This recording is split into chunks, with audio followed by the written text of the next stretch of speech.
নাহমাদুহু ওয়া নুসাল্লি আলা রাসূলিহিল কারীম, আম্মা বাদ। প্রিয় দর্শক ও শ্রোতা, আমাদের আজকের প্রশ্নোত্তর পর্বের আলোচ্য বিষয় মুহররম।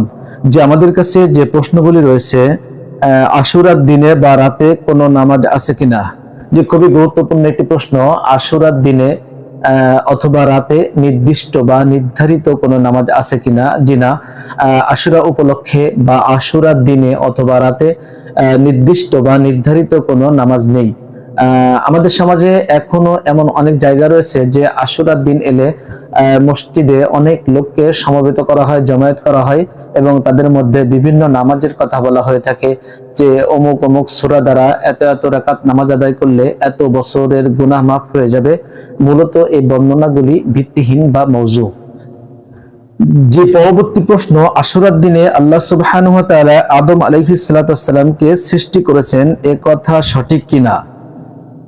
জি না, আশুরার দিনে আল্লাহ সুবহানাহু ওয়া তাআলা আদম আলাইহিস সালাতু ওয়াস সালামকে সৃষ্টি করেছেন মর্মে যে কথা বা হাদিস আমরা শুনতে পারি, এটা মূলত মাউজু বা জাল।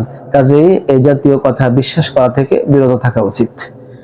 যে পরবর্তী প্রশ্ন, ইউনূস আলাইহিস সালাতু ওয়াস সালাম এই দিনে মাছের পেট থেকে বের হয়েছিল, কথাটি সঠিক কিনা?